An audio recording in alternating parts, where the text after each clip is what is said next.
What's up again, guys? Brian here at 3TR, and I got a quick little top 10s video list to share with you guys today. And this time I'll be sharing with you my top 10 most anticipated games of 2014. Now, I actually decided to do a little outside filming today, so unfortunately there are a couple of Thunderbirds and F-22 Raptors practicing up above in the nearby area, so I do apologize if I do end up getting drowned out a couple of times.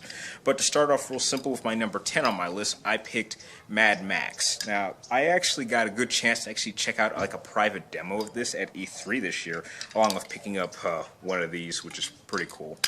And what really interests me about Mad Max is that this is actually a concept that was getting a reboot movie in a couple years, but it's really a really good formula, that mechanic that could actually work for a game. I mean, traveling in a post-apocalyptic world, being able to build your own war machine and really explore the vastness of this world, which is Mad Max. And hopefully they will not follow maybe the plots of the movie, because it does look like it is going to be its own original idea, which is cool. Distilled water. So it's such a simple idea. I just think everything about this game or concept for the movie actually could work in a game. So it's about time that we actually got a Mad Max game. Number 9 on my list is Thief. Now, sorry, there's some kids playing over there. I'll be actually honest. I've never actually been a fan of the Thief franchise. I know that it has been around, I'd say, like maybe sometime in the 90s, but I was not really into the franchise in general. But I do really enjoy playing stealth games, and the fact that this is kind of like a stealth game taking place in the medieval times is definitely an interesting concept and something I'm really looking forward to trying out. I just hope that its story structure doesn't get drowned out by the overwhelming of only being able to do stealth, because I like using stealth when I can, but I don't mind getting my hands dirty and getting a little rough.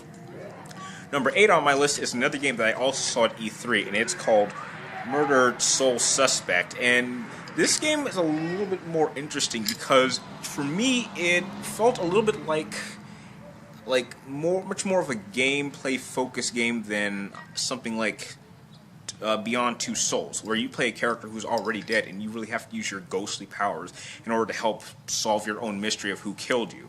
So I think that kind of a mystery crime thriller with a paranormal, not exactly activity concept is really unique and something that I've never actually quite experienced with my own in-depth experience with different types of games. And I think it's a real interesting world to create in order to make a story around it. So that's why it's on my list. Number 7 on my list is The Order 1866. This is a PlayStation 4 exclusive, and we haven't really seen much gameplay, but from what I have read from other magazines and from things that I heard at E3 this year, it certainly looks like the type of title that is really going to be able to show off exactly what the PlayStation 4 is capable of in terms of overall graphical power, and really being able to utilize the DualShock 4 controller with its touchscreen. And it's because of those reasons I'm really looking forward to testing that out.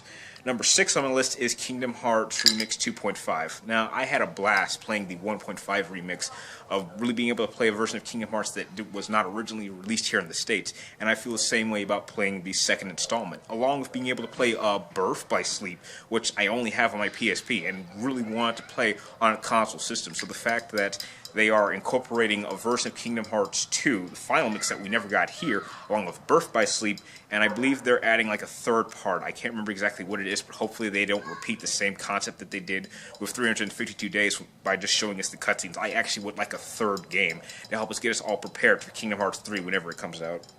Number 5 on my list might actually shock a lot of you out there, and it is Metal Gear Solid 5 Ground Zero.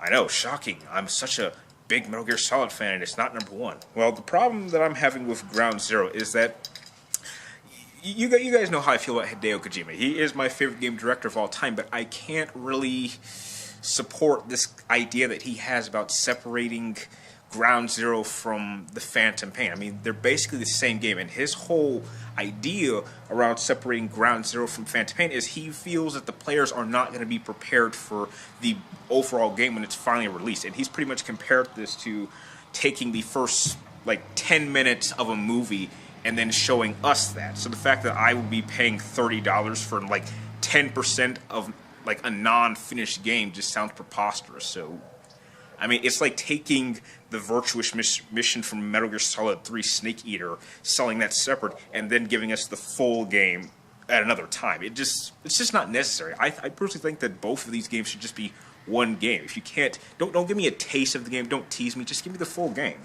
But I am gonna get it when it releases. Most likely, I'll end up buying 2 copies of it, and hopefully it doesn't disappoint, because I know they're making a lot of drastic changes to the Metal Gear gameplay franchise formula. Number 4 on my list is Destiny. Destiny was a very beautiful game. I actually got to hear a lot of praise from it while I was at E3.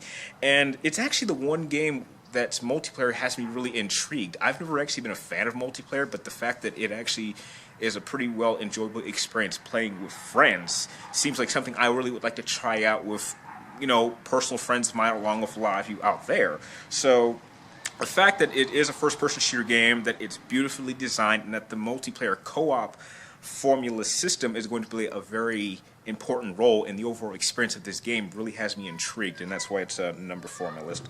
Number 3 on my list is Watch Dogs. Now, this game kind of has been pushed back quite a ways due to certain reasons, but to me, Watch Dogs seems like kind of like a modern version of Assassin's Creed, and I absolutely loved Assassin's Creed Black Flag. So the fact that they might be able to take some formula elements from the Assassin's Creed franchise and bring it into a modern setting, but have it surrounded around the use of technology, just seems like just such an amazing concept for a storyline, and I really cannot wait to get my hands on my copy of it. I might even go so far as to pick up the collector's edition for that game. Number 2 on my list is a game that was originally on my most anticipated games for 2013, but it got pushed back, which is unfortunate, and that is South Park: The Stick of Truth. Now, South Park: The Stick of Truth, come on, I love South Park, I love RPGs, the fact that they're kind of mixing it, allowing me to create my own avatar and interact with my all-time favorite series of South Park characters, just an amazing concept. Just hate how they've pushed it back so much. I mean, it seems like such a simple game that's going to have just so many great references to the show. It's just something I really cannot wait to play. I wish it was coming out for PlayStation 4, because it would be something I would really like to do a stream for on Twitch and show you guys just how my own adventure may be different from yours. And number 1, my most anticipated game for 2014 is actually going to be probably one of the first games I end up buying for my PlayStation 4 in the next year, and that is Infamous Second Son. Infamous Second Son, for me, really stands as probably one of the definitive games that is going to show off exactly what the PlayStation 4 can do when you push all of its strengths to the max. Not only being kind of a sequel slash reboot to a previous game of the year in Infamous 2, I'm just really curious how they're going to tie in the story to how this game ended to the next set of storylines. I really want to see a good connection in terms of story base. I really like how the game is functioning very well. The city of, I believe, Detroit looks absolutely amazing. I can't wait to be able to mix all these really cool powers and all these great combos.